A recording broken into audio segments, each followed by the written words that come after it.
This video is produced from the Montana Office of Public Instruction and will cover the topics of state funding for schools. Let's begin.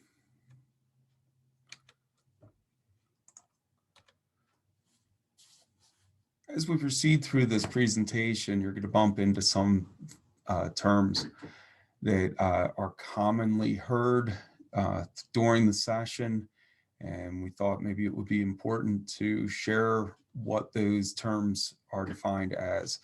So here they are. You'll probably hear the term a basic system of free, quality public elementary and secondary schools. We're going to cover non-levy revenue, or NLR, unreserved fund balance reappropriated, or FBR, voted and non-voted levies. Sometimes we discuss those as voted and permissive levies. It's probably more accurate to say non-voted levies, but we slip up and we use the word permissive frequently. We'll also discuss budgeted and non-budgeted funds. Frequently, non-budgeted funds are slipped up and they're referred to as cash funds. They're more technically accurate to be termed non-budgeted funds. Here we go. So everything that gets discussed relating to funding of schools and state distributions for schools, a lot of it is governed through a section of law titled 20-9-309. It's been modified in 2015. It was put in place in 2005. And what this section of law does is it describes what is intended by a basic system of free, quality public elementary and secondary schools. And in this definition, there's two slides that'll be shown here. The first shows that we will provide educational programs to provide special needs, such as students with disabilities, at-risk support, English language proficiency support, students who qualify for service under the average daily attendance definition, recognition that gifted and talented students need support. So in the creation or in the distribution of funds or the programs that are established in supporting those goals or needs, various things need to be in place. And so these items, such as having qualified and effective teachers, facilitate distance learning technologies, provide transportation for students, assess and track achievement for students, and preserving local control. All of those things are what is considered necessary to provide a basic system for quality public education in the state. So I'm going to switch gears here a little bit. I thought that maybe that was a good introduction for the overall governing mechanism. But I want to shift gears just for a second and talk about this from a district's perspective just for a second. School districts have to take funds that are received, and they have to account for those through fund accounting. And the fund accounting is organized through a thing called GAAP, Generally Accepted Accounting Principles.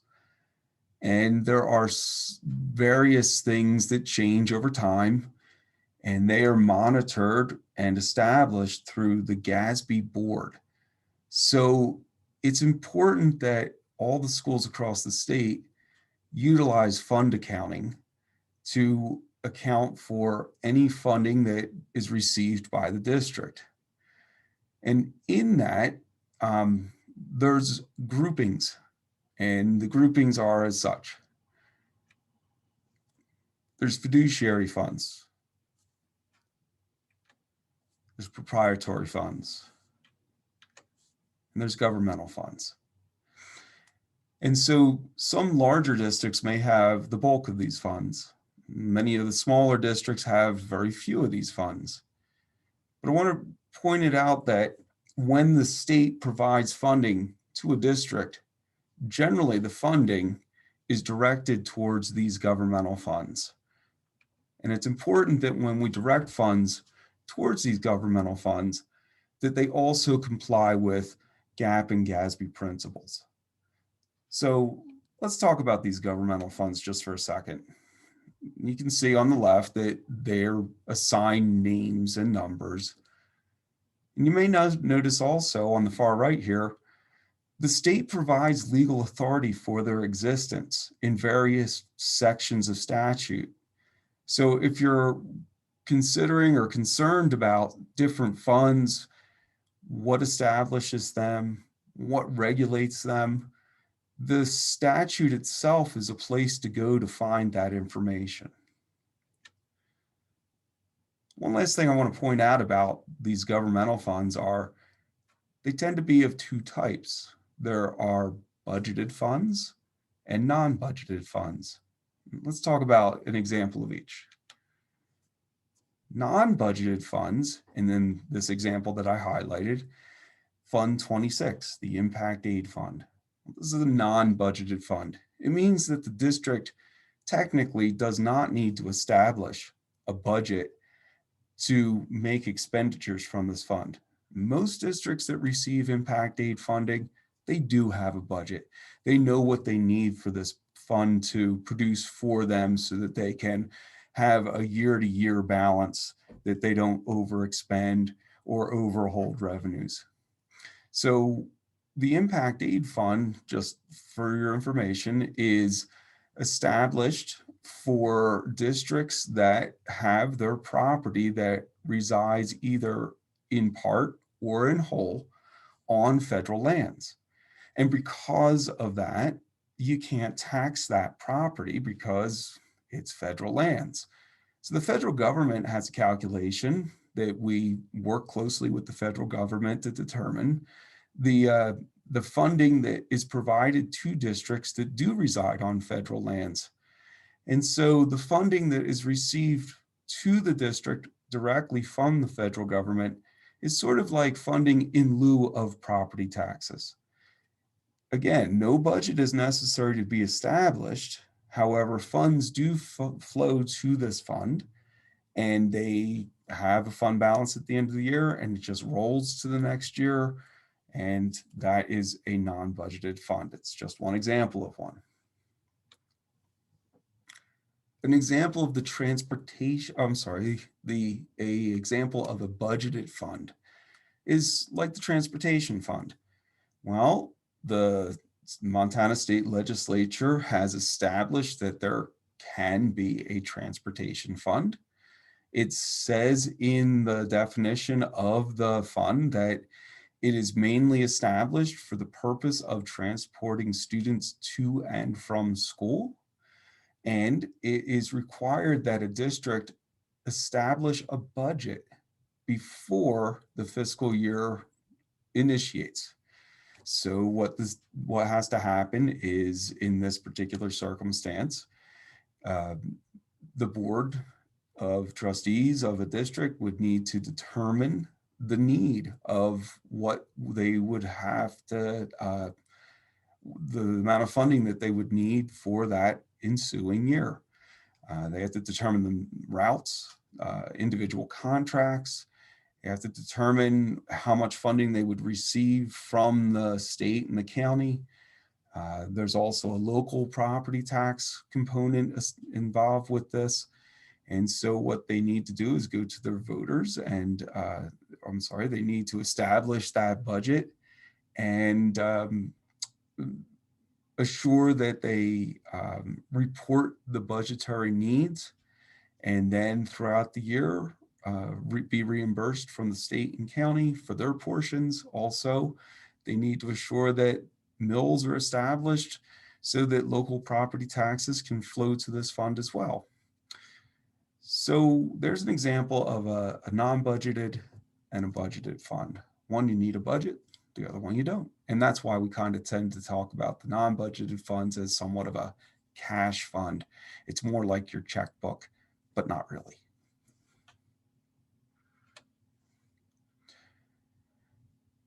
Most support from the state tends to land on budgeted funds. There's 11 budgeted funds in the state of Montana. And as I showed in the earlier screen, they're all established and governed through state law. But here's a listing of them. So they all have fund names. And at the statewide level, so this would be for fiscal year 2021, at the state level, rolled up, there's adopted budgets. The districts individually adopt the budget for their budgetary need, and here they are all summed up.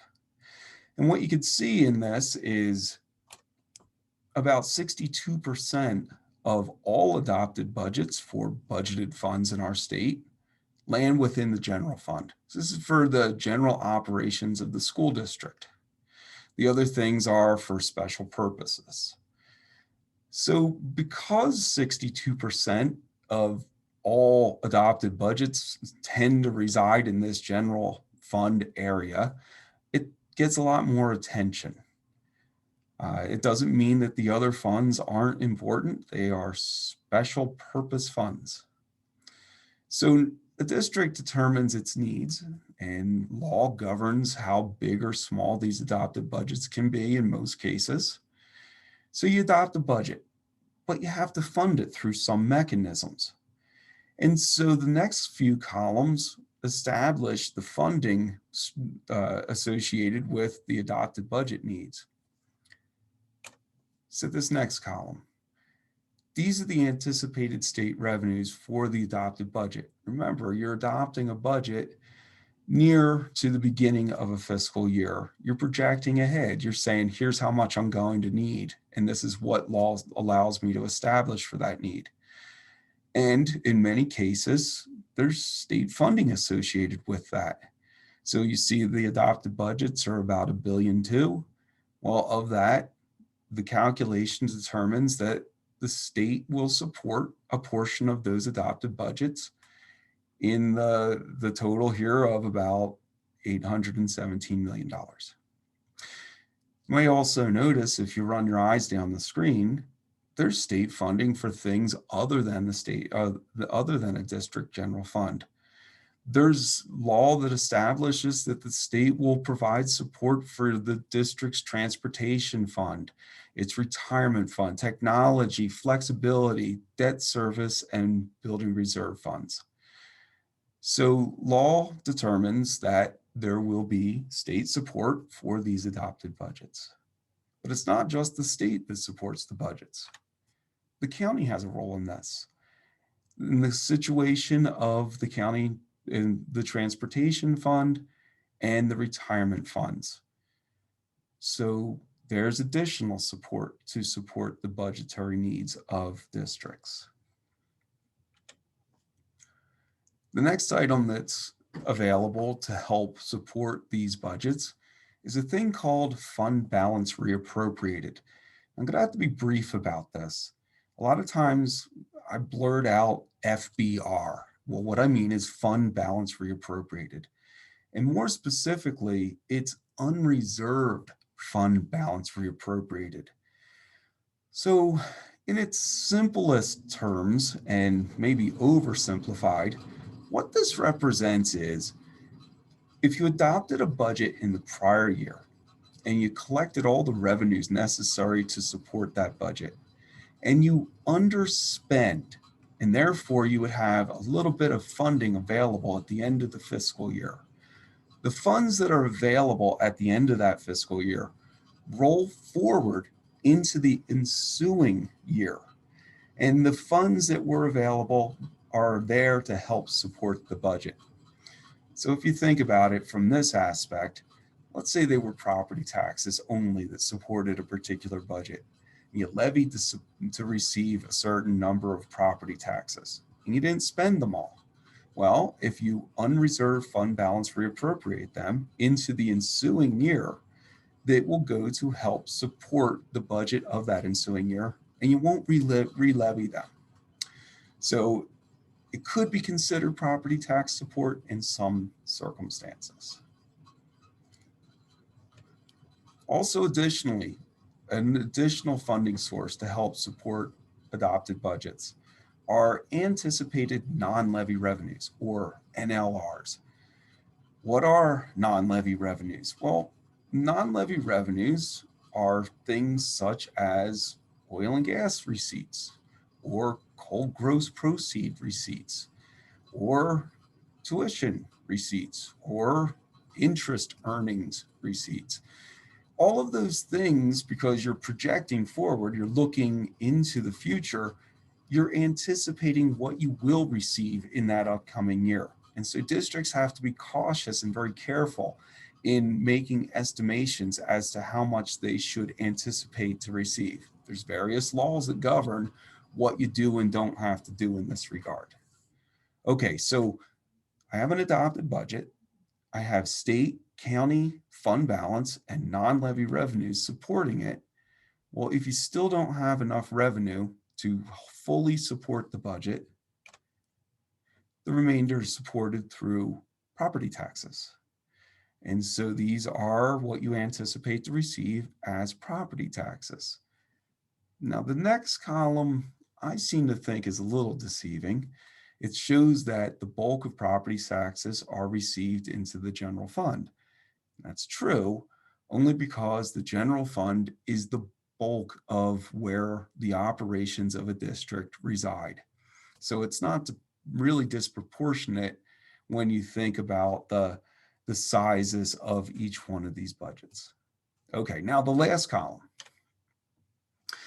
I have here V's and P's.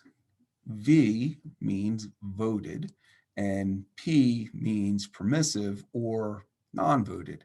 Well, what's the difference? See, some funds allow for permissive levies, and some allow for voted, some a mixture of the two. Okay, so for the voted, well, a voted levy means that a ballot was created at one point, and the district asked their supporters if they will support a levy. There is different laws that govern how long these levies can be established for. And so if the constituents or the folks that live within the district boundaries say, sure, you can levy us for these funds, well, that is a voted levy established to support a district's budget. Permissive levies, and sometimes they shouldn't be called permissive. Sometimes they're required, but sometimes they should just be termed non-voted, meaning you don't have to go out and ask your taxpayers to vote to establish that levy. Law allows for them to be whatever budget you adopt and whatever state, county, fund balance, and local support you receive. The remainder then can just be milled, and it goes right on the tax bill. So we term those permissive or non-voted levies. Okay, so this is all the funding streams available for districts for their adopted budgets. Let me go after this just for a second.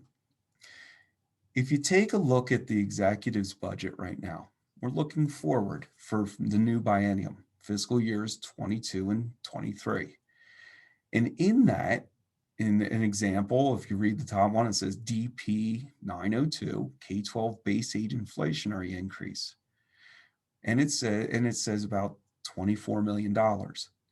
What that request is for an increase above what was appropriated in the second year of the last biennium.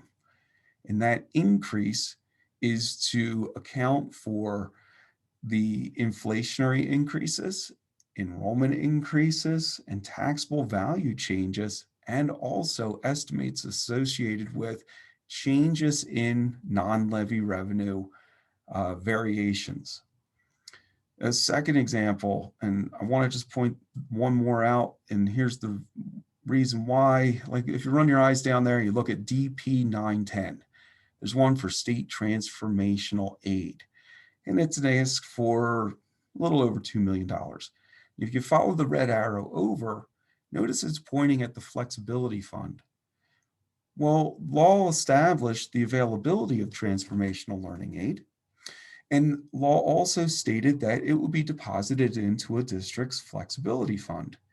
I just wanted to make it known that not all state distributions to schools go into a district's general fund, that there's state support for various funds that have been established through statute to their governmental funds. I think this ends this particular presentation. I hope you found it helpful. It's my understanding that there will be a live session, and I hope you'll attend and ask questions to further clarify your understanding of this. I hope you found this interesting and helpful. Appreciate your time. Thanks.